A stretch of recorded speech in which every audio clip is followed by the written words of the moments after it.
Hello everyone, welcome to another episode of WhittleSpot. Today we have another fellow founder with us, Sid, who is building salts. A very interesting, brand I would say that I've come across, and let us hear his story of building salts. Hey Sid, how are you doing, man? Very well. Thank you so much for having me today. Pleasure. Yes, tell us about your story and what made you to build salts and why salts. Okay, so salts. I'll just give a little backtrack on how we Yeah. actually started this. Until 2024 September, for a very long time, me and my co-founder, we were both based in the US. We are originally chefs, Mm-hmm. and we were leading a Michelin-starred restaurant across Europe and across the US for a very long time. And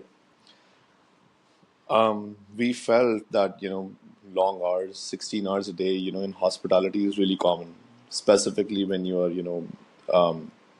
when you're at a scale and you have to represent a certain standard, supposedly say the kind of standards that we were supposed to maintain, being, the head pastry chef as myself and my co-founder being the head chef of the restaurant.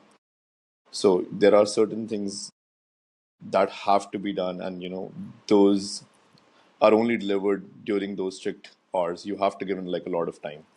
Mm. So a lot of hospitality fellows would resonate with this, that burnout is real, and a lot is demanded of you. Yeah. During those time, we were only heavily reliant. Also, given the whole the American culture, we were heavily dependent on caffeinated drinks and coffee shots. Specifically, my co-founder, because coffee was her go-to thing. I mean, a lot of people would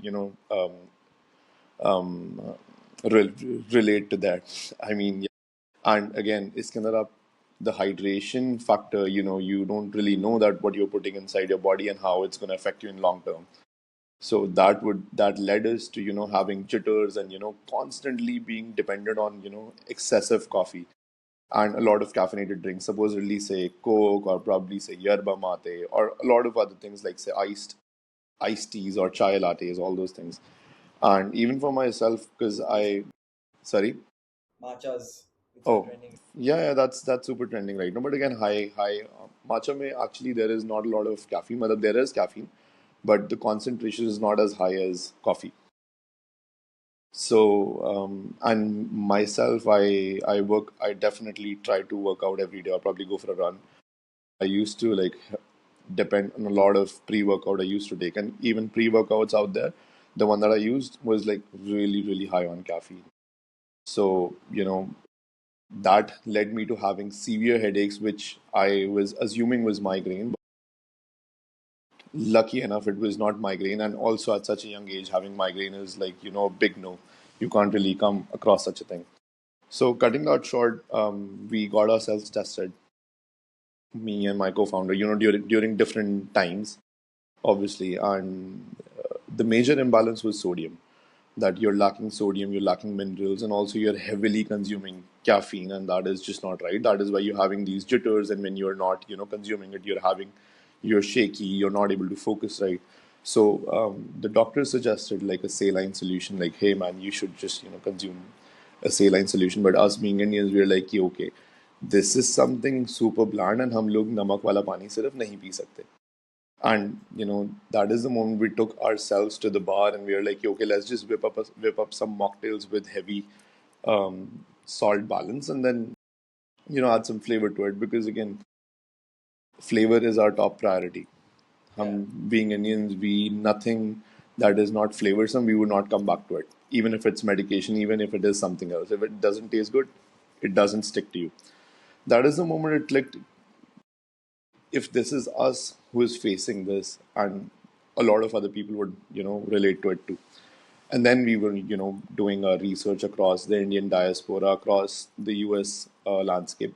Obviously America has like a lot of products that you can consume, but we felt that something like this, if we are able to curate something specifically for India, because when we were doing our research, only there was ORS, there was Electrol, there was Prolite, and then there was fasten up.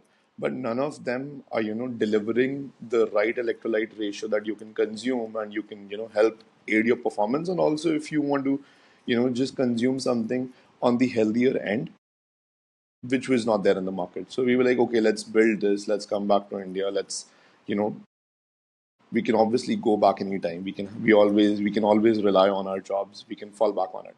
But if we have something in our head, putting it out there, curating something from your mind, it is something that is super unique. And life doesn't really give you that kind of opportunity every now and then. So might as well take a shot at it. Yeah, Especially when I saw, the Indian wellness market is overcrowded, I would say, yeah, with proteins and multivitamins. for sure. How are you trying to, penetrate this particular problem solving into the Okay, market? right. And what is that particular, brand message you're trying to take it into the market? So again, we're not a protein brand altogether. Yeah. And again, at the same time, we're not a multivitamin, like a pill that you pop and you forget about your worries. Hmm. We're not that either. So we are currently just focused on hydration as a segment, which is undertapped and underserved, obviously, given given we see that new players are entering this space very like so rapidly now, because again this space will also take off. So at this point of time, we are at a junction where protein was 10 years ago, but as the globalization has happened and the friction and the gap is reducing. What took supposedly, say, I'll take my own example. I am 28 right now, turning 29. I started working out when I was 17, like straight out of, you know, um, 12th standard.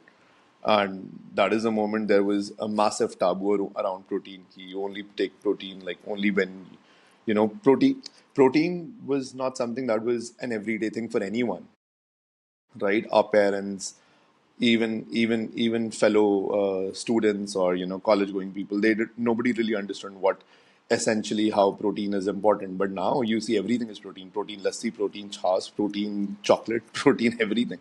Protein is everywhere. And protein itna sara aa kahan se raha hai? Yeah, you're right. I mean, where is it coming from, right? Yeah. We only have so much of cattle. We have only so much of dairy products, and India as a whole is heavily dependent on dairy products, like say dahi, like say chas, like say ghee, butter, paneer, milk, and every kind of goddamn milk, right? So Hmm. you see, and protein is whey is a byproduct of milk, any kind of dairy product. So, what I'm trying to say is that at the junction where protein took 15 goddamn years to come where it is today. It is not going to be the same with hydration. That's what I'm saying. Because again, the bigger players supposedly say Gatorade. We have been consuming Gatorade since we were kids. But what is Gatorade? Gatorade is associated with what? Hydration. And it's a sports nutrition drink, not an everyday person's wellness kind of a drink or a ritual. Yapasko you would associate it with, like say when I was a kid. I mean, we used to like it's associated when we used to go play football, because we used to have all those cool tumblers that we used to get. So I feel the category that we are in, that is pretty underserved. But yes, a lot of new players are entering, and you would see a few winners coming out in the next few years out of this category. For sure, I think the awareness should be done right now. Yeah, yeah, absolutely. Education is a key aspect. Again, same similarly as protein, everything is now. Yeah. Yeah. So I've seen a bold claim from you guys, calling it as zero nonsense. You know, can you take us deep into that? What is that common nonsense you see in the hydration or the supplement industry in the market? Okay, yeah, for sure. So I would want to say a lot of existing products. They've got a lot of fillers, a lot of sugars, and when you look at key electrolytes that you need, it should just be a sole blend of sodium, potassium, magnesium. I mean, anyone can look that up, and these are the main electrolytes that you need. But how we differentiate from a lot of other brands or or other consumer brands or like existing products is that we're high on sodium. One, again, all of our batches are lab tested. Second, we're not adding any kind of fillers or any kind of, caking agents which you would see, or like any kind of anything on my label of my product is not something that you would not understand. Let's put it that way. If you would pick up a product in today's day, you would look at the label and you would see there are a lot of things which you would not understand because they are under the FSSAI code kind of a thing. Like you would say INS 200. I'm just making it up. INS 2211001, right? So all of those things are not included in our product. It's a product that is very natural. Even the flavor extracts are all from dehydrated fruits you would see in it. So even if I would take an example, supposedly say you are consuming our watermelon flavor. So you would see even the color is coming from beetroot powder. You would see tiny beetroot specks floating in the water. The watermelon flavor is coming naturally from dehydrating watermelon and then could come curating a fruit powder out of it. Yeah. So we're like we are obsessed with what we are making. Again, the chefs inside us, we have to be. It has to be a perfect product. You know what I mean? I mean, we. I mean, I would say a lot of competitors would launch flavors just like that, because those are artificial flavors. Again, if you would do, you would see. There are It a lot is, of brands doing that. I know yeah, that. yeah. It is easier to launch with artificial flavorings because again, it is cheap. You can say fool the consumer easily. Okay, it's cheap, it's effective. Indian consumers are also changing every Yeah, day, every month, every year, and everyone is not after the fact, hey, it needs to be cheap, only then I'm going to buy it. It needs to be discounted, only then I'm going to buy it. Consumers are evolving, so are the brands. They have to. For example, let's take Whole Truth. If they stick to their name, they're delivering what they're promising. So, I mean, Salts similarly stands for that. That's why our tagline solves future of wellness, because we believe there is a future for the wellness, and for wellness seeking individuals. yeah, Yeah. yeah. The consumer mindset has really changed it. I mean, I've been seeing because I work with a lot of D2C brands for a while. It's not just the tag the consumer is reading right now, but the composition which is going behind it. Right? Absolutely. Everybody is looking up to it, and if you see the cost-effective market where India used to be has now changed now. Right It now, is changing. It is yeah, changing. you're ready to pay for it if you're promising what your brand is standing for. Absolutely. So Absolutely. that is a definite, I would say a shift that India has gone into. And I have another question for you. Why stick packs and why not ready to use, ready to drink kind of stuff? Let's say. Uh, uh, and also, I have another question which has come up. I use BCAA as well. Okay. Yeah. Okay, it is a ready to drink. I mean, it's just powder when I mix it into water. I would like to understand what is the difference between you guys and a BCAA, and why stick packs not ready to drink. Right. So again, I'll tell you, this is an extremely frequently and a very common a question that has been asked towards us or thrown at us. The thing is, ready to drink kind of formats are the sexy looking formats that everyone wants to get into, but it comes with a lot of supply chain logistical issues, which you would see as a common everyday thing. कि आपके आसपास भी you must have noticed something like that. Like for Yeah, example, you must have seen a trolley or a cart carrying those plastic bottles, and some mishap happened, and yeah, they must have lost a lot of product. But at a stage that we are, it is a bootstrap company, it is a bootstrap startup. We had to be mindful. I mean, I'll tell you. So the first pitch that we ever curated amongst ourselves, like pros and cons, like what we should do. We were like really inclined towards doing a RTD because it's sexy, it is ready to go. But with that, it comes with a lot of supply chain and a lot of logistical issues. For example, the most expensive real estate. in today's day, in terms of consumer CPG, is inside the freezer and something that is on your eye level. That is the most expensive retail space. Not something which is in the bottom, not something which is on the top, right in front of your eye level. That is the most expensive retail state. And to get that retail space, bigger companies, Unilever, HUL, they pay billions of dollars. That's. I mean, I'm just exaggerating billions, but then Yeah, millions of no. dollars, obviously.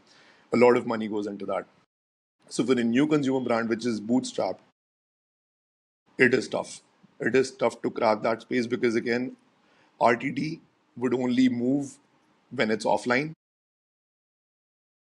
Again, we have a lot of players in today's day which are trying to move RTDs in an online D2C kind of a format.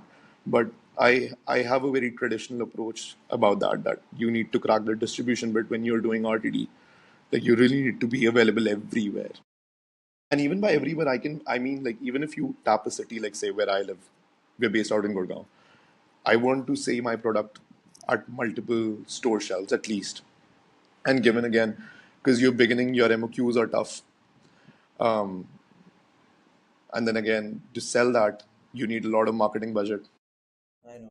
right? So all of these things like really factor in when you are choosing between like a stick kind of a format versus an RTD. But then again, RTD is definitely something that we would want to do, but that's a future pipeline kind of a thing.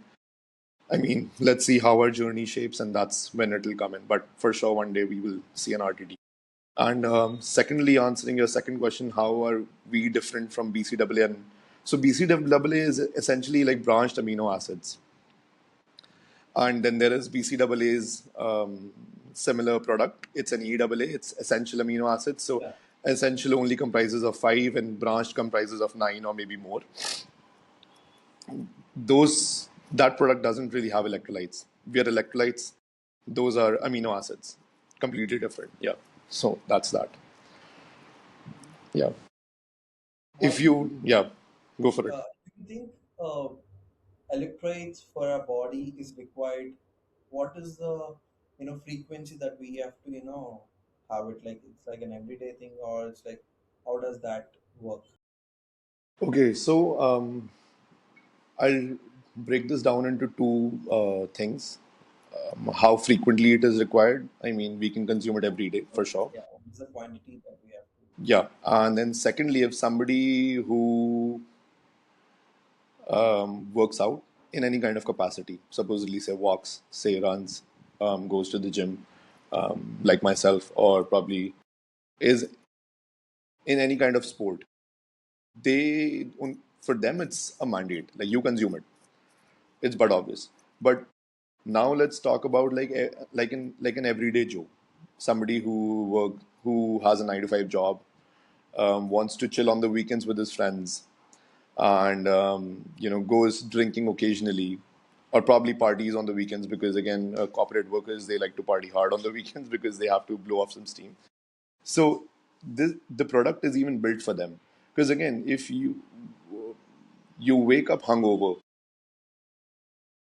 to break that hangover, to for a cure, as a cure, I mean, traditionally what we would say is ki consume lemon water, probably consume some sort of curd. If somebody Yeah. throws up, like if somebody is throwing up after consuming, if they are getting food poisoning, what do? We give them probiotics, which is curd. We give them lemon water just so that they feel a bit more hydrated, just so that they put in some salts. Like our nani used to say ki kala namak dal ke nimbu and pani ke sath aap le lo. So that is like a cure for all of these things, and we have just put into like an effortless format, like of a stick. You consume it with water anytime on the go. So anyone and everyone can consume it. I have seen like a lot of people like across my gym, they are still consuming Electrol, and those people have turned into salts right after the moment they met me, and I gave them out a few samples. Ki, hey man, if you consume Electrol, you're anyway spending 25-30 bucks on that thing. One, it doesn't taste good, they have a problem with it. And second, it's got sugar, glucose, sucrose, all of those elements. So I am giving you a better alternative. You consume this is going to, aid your performance. It has got no sugar. It's got all the electrolytes that you need. And that's a simple give and take. I'm giving them a better alternative.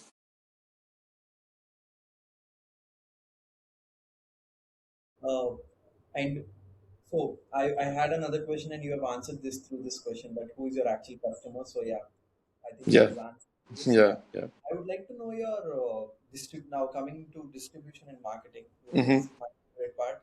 Right. Uh, uh, how do you? What does your D2C versus offline split look like?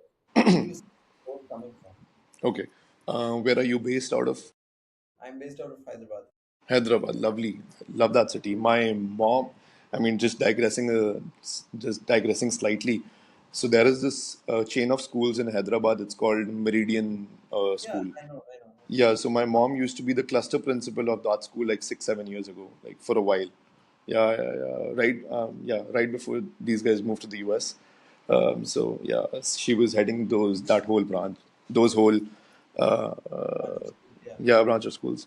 And again, I have also traveled to Hyderabad quite a lot back in the day, 2017, 2018. Love the city. I love Jubilee Hills, well, the it's whole a area. lot. Yeah, yeah, yeah. 2017 to 2026 changed a lot. I bet, I bet. No, I mean, it's called the high tech city, if I'm not wrong, right? Yeah. Hyderabad is something. I like Hyderabad. So yeah, answering your question about the distribution parts, offline, we do like a lot of events. We do a lot of collabs Hmm. with say run clubs, with say sporting arenas, or say pickleball clubs and all of those things. So during offline events, whatever the footfall is there, we definitely tend to convert some, like say 7 to 8% of people out of those, because again we are doing a lot of wet samplings. We are very aggressive about the wet sampling part, Yeah, and I feel a consumable product needs to be pushed in such a way only, be it an edible, be it a drinkable kind of a format. You people don't taste it, they don't understand it. trail is always there. Yeah, Absolutely. So during those events, we tend to convert a few people, like 6, 7%. Supposedly, say there are like 100 people, we are able to convert 7 to 8 people out of those. There are times we have done more. Then D2C, we have recently started a performance marketing bit, like just in the end of the month of February. And we launched our brand in the month of July 2025. So July to Jan 2026, essentially, we didn't really use any kind of performance marketing. We would just two people, just me and my co-founder, we would do everything by ourselves. We would do all the events. We would reach out to consumers. We would reach out to people who want to participate in marathon, and that is how we put the word out there. Okay, that this brand exists, and we would love for somebody to try, that person, X person, to try out the product. And again, we did go live on Blinkit, like the quick commerce platform, in even before we launched on our website in 2025. so you guys are all based out in. Just go down. So I'm getting to that part about the distribution bit. So we July, August, September, and October. So for 4 months we were on Blinkit in the month in Gurgaon, and we realized that we have to pause operations because Blinkit, for that, again, if the brand is not searched enough, you would not get enough sales. We were making sales because out of all our from all our activations and all of our awareness campaigns that we were doing, but again, we were not really heavily dependent on performance marketing because we just started it right now, because we were like, okay, again, it was a challenge for our own selves, ki, till what extent can we get the money in, how can we do it just by ourselves purely. So we realized ki, okay, this is our limit, this is how we can do it. Now it's time that we can should put some money towards performance as well. So that has just started. I mean, we're anyway doing 20-25 orders a day through our D2C website, 20 orders via Amazon. And again, we are planning to launch on Blinkit again in the city of Bombay and in Gurgaon again in the month of April. So yeah, that's the distribution. But let's see how that pans out. And also, something really interesting happened for us in December. we got the opportunity to be available offline at this chain of sporting stores. It's called SCS, Selection Center Sports. It's a Bombay-based chain, and they have like nearly 40 stores across India and nearly like 14 stores just in Bombay itself. Oh, nice. So yeah, so we got the opportunity to be live there in December, and January we had the Tata Marathon in Mumbai. So we had a crazy response. Matlab ki everything, all inventory we sent there sold out. So again, replenish them, and again, great feedback from people. People are starting to discover us, and again, it's a 20-year-old sporting goods chain. So you understand the kind of credibility those people have still existing in the market, where everything is going online. Yeah. Another brand which has come up in my mind when you're saying this was Decathlon. If you guys can crack it. Decathlon actually curates or produces their own products. Like, Oh, yeah. go on. Yeah. They are doing electrolytes, but then their electrolyte is ratios are more like how ORS or Earth, the MQ Pharma, those guys are doing. So very similar to that, not similar to us, because we are like high on sodium, 200 mg potassium, 60 mg magnesium, something like that. Yeah. And you said that you are, focusing on performance marketing as a solo founder, and No, running. we two founders, two founders. Oh, yeah, sorry, yeah, sorry.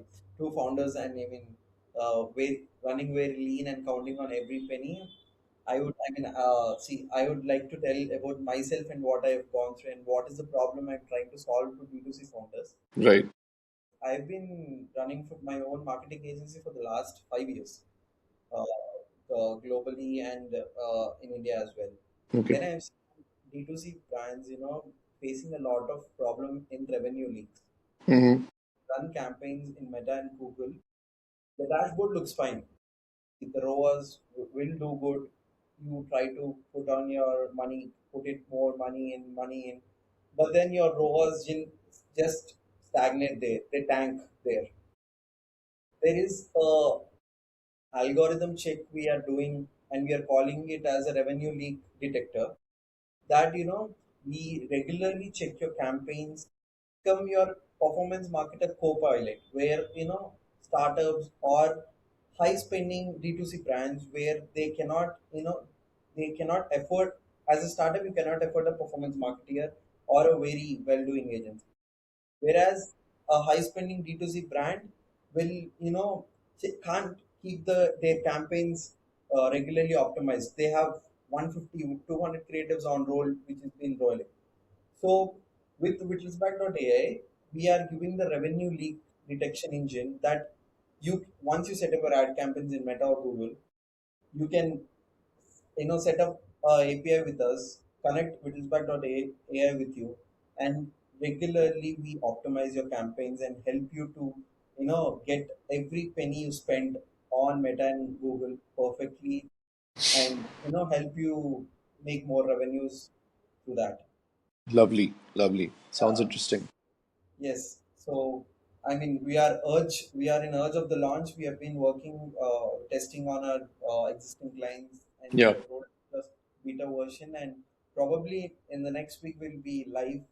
And I would, ask you to just test it out. We have a trial version. For sure. Would love to. Would love Go to. through it. Yeah. And coming to marketing, I have another question. You are acquiring customers through Instagram and Facebook, or is there anywhere you're trying to spend money on? So as I said, like a lot of offline events and a lot of collaborations with right where our target audience really exists. Like for example, run clubs or say like hybrid formats. And then again, Talking about just the online marketing you're trying to do. yeah. Online marketing is just via Meta. Okay, Like fine. at the moment, So, it's just Meta. understood. What creative is actually converting? I mean, I think it's very lean time for you to guess on it, but what do you think it's actually working? So, I mean, it's just been a month and a half. I mean, to be very honest, since we have started the performance marketing, but I feel that the video-based creatives have like really worked for us, and also like differentiation. Like this is what we are. This is versus somebody else Right. existing in the market. but more more video based creatives have like really worked for us. right? Yep. So we also have a creative intelligence inside us that we if your creative is not working, we also recommend you a creative which comes through us that can work better. Okay, and that will be AI generated. Yeah, that is AI generated. Yeah, it is from an AI layer that we have built, and it is AI generated. Superb and really interesting. Yeah, yeah. I mean, yeah, I think you're coming up with a question. No, no, no. I was saying that it's really interesting what you're telling me. Yes, yes, Yeah. yes. And tell me about your journey. I mean, this 12 months coming back to India, starting a brand. Uh, I think this is your first year of entrepreneurship, because I don't know because you've done something before or not. Yeah, I Uh, mean, being as an individual, like both of us, me and my co-founder, both as individuals starting our own thing, it's like the first thing ever that we are building something of our own. Um, but then again, I come from a business family, so I've always been involved with the family stuff that has been ongoing. But it's also not my own thing, right? So hence, I pivoted from what was existing already for me to leave the country, move to Europe, and then move from Europe to the US, be there for like 5 6 years, and then deciding to come back, build something of our own. The thing is that it is really interesting because you learn every day.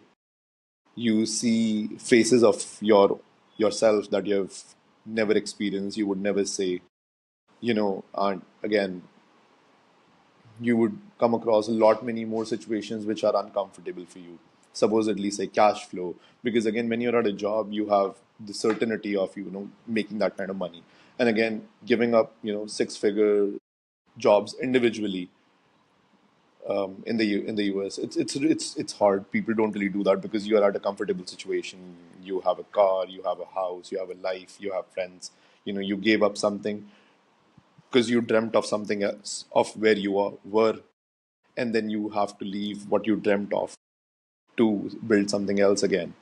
So yeah, it's quite interesting. I mean, it's more like different chapters of life you come across, and again, it's been over a year since we've come here, and then again came here in September 2024, and 2025 July is that when we launched. Again, it's March right now, almost April. So April, May, June. So 3 more months till we, make that whole 1 year loop of being an entrepreneur. Yeah, so it's fun. It's I have a it's line for nice. you. I'm just sorry for interrupting. Yeah, yeah, go for it. Entrepreneurship is not about building a company, but building yourself. Yeah, yeah, I agree.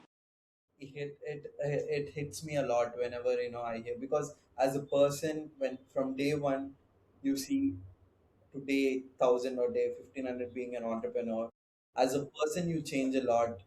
All your system, product, strategies remains there, but as a person, as a mindset you have, you change. Then the company starts evolving.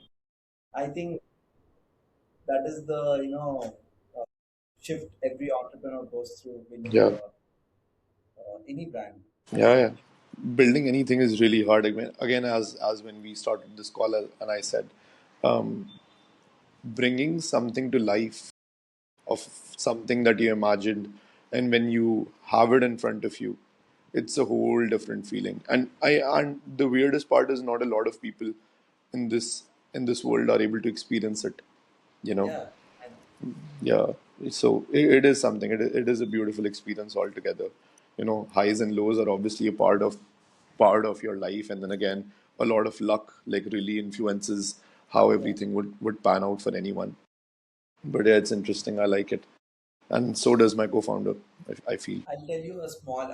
Just sorry for elaborating it, but I want to tell you this, that I was a person who was not ready to take a no from anyone when I Hmm. was before start getting into business. As a Yep. teen, as an individual, as a kid, I was not ready to take a no from anyone, from my family, from my friends, from anything I do. But the day I started it, getting into business, every day I used to hear it's from my clients, it's from my employees, it's from any of my initially I was not able to take it. Yeah. But then today, if you say me a no for 100 times, that doesn't hurt me anymore. Yeah, for sure. I get it. Yeah. Yeah, I mean, it's just something that I have not come across a thought like that for myself. yeah, But yeah, I appreciate you sharing this bit because, yeah. again, No, I think you will knowing, go through that. yeah. No, I mean, it's something that hearing a no is not an issue for me because I know that's how it is going to work. Because again, Yeah, everything is not going to fall for you the way you want it to be. Like, for example, very, very basic example, like any kind of a startup who was trying to raise any kind of capital, supposedly said 10 lakhs. Even for that that is a minuscule amount. Again, it is, I'm just making this up. That it, again, 10 lakhs is still a big amount for anyone, yeah, me, you, or anyone in the world. But even if you're trying to secure 10 lakhs of an investment from anyone, you would hear 1,000 no's and 2,000 maybes yeah. because a lot of people would not directly say ki no. They'll be like, we'll think about it. We'll And let you that's a know. yeah, and that's a maybe. And you're left in the middle. You don't know what to expect. And then when you reach back, they 50% would ghost you, 50% would be like, okay, we'll talk about it, we'll think about it. And they're still thinking about it. You know, how long do you need it? You need to think about it. Yeah. So again, every founder who's trying to raise any kind of thing, like capital, advisory, any kind of thing, उन्हें तो मिल ही रहा है. So they know it. It's fine. Even for a retail space, cracking a retail space, it's so hard. They'll be like, we'll think about it. I know. Yeah. But that's the beauty of it. That brings out the salesperson in you. You know, Yeah, I mean, exactly. yeah. A lot of people don't know what they're good at till the time they do it. Like for example, we recently got an intern. I mean, he's about to complete his third month. I cannot even believe it. And so we are, how I am training him is in a way that he has to take care of influencer partnerships for Amazon, just Amazon. He, and you would not believe, Abhishek, that he has a knack for it, and he did not know it. He is able to crack those the creators who have massive following for a decent amount that a startup can afford. He has a knack for it. And then we have another person who's working for us. Even that person is so that's not an intern; it's a full-time person. And so they would not be able to do the same thing as that guy. And he's just in his third year of college. Yeah, And imagine he's able to crack a vertical that someone else who's already been in the industry is not able to do it. So everyone learns a lot about themselves when they're doing different things. Now anyone who is joining a startup at this stage, they have to be a generalist anyway, right? right. So they'll have to do everything. Like I am today, I'm doing sales call. Probably the next day he'll be doing a sales call, and maybe if I'm not able to do it, he's gonna do it. Somebody else will. Somebody is gonna be better than me. Yeah. Yeah. I when you said this, if you get some time, if you go through my YouTube channel, there are these long videos which I put out information about marketing and performance marketing, Right. and videos are edited by a 13-year-old kid who is in Really. his sixth grade in Wow. a in a small town from UP or MP, I forgot, and he does that work. Wow. That's impressive. Now That that's really is, impressive. we call them as Gen Alphas now. Yeah. Actually. So in fact, even I was looking at this article that brands in today's day, they are not building for millennials like you and me. Yeah. I mean, I'm not sure how old are you? At least I am a millennial. Yeah. So, No, I'm 26. okay, so yeah, so you must be born in the year 2000. 99 Of October. 20, so you must be turning 27 then. Yes. Okay, so you are like just on the verge. Yeah. So, Yeah. so On the you're a word. millennial too. Yeah. So the brands are building for Gen Zs, and the bigger, the massier brands, they need to worry about working for the Gen Alphas. That's the thing. Because Yeah. how True. because they need to work towards that because the next biggest consumer wave is going to be Gen Alpha because India is the youngest country on the damn planet. You know, so cracking that is the work of today, not of tomorrow. Yeah. That really makes sense. Yeah, yeah, yeah. I mean, it was a very great chat with you, man. Yeah, man. Same here. Started. Yeah, And I'm telling you, I'll definitely order it today, and I would like to try and give you a yeah. feedback on it. Would love to. Would love for you Yes, to try it. Would love for you yes, to try it, man. and And also we the, launched. I'll send you whittlesback.ai. Please, yeah, yeah. I was about to say that. That definitely share me a link to that. I would love to understand how that works. yeah, sure, man, for sure. And your feedback is very valuable, and my skills Absolutely. have. For sure. Thank you so much for this call, man. I really enjoyed speaking with you. Yeah, yeah, me too, man, me too. Thank you, and Lovely. see you. Thank you so much. Yeah, I think we'll do a part two maybe after a year, and you guys are doing millions of revenue for sure, and Oh, we I can would see. love to. I mean, we did definitely just close our fundraise. So, I mean, we are just gearing up for the FY 2026. So, let's see how that goes. We're Yeah, at we'll least, go there, man. I'll see you yeah, there for sure. lovely. Thank you. Thank you. Thank you. Appreciate it. Thank you, man. I'll see you. Bye bye. Bye, bye.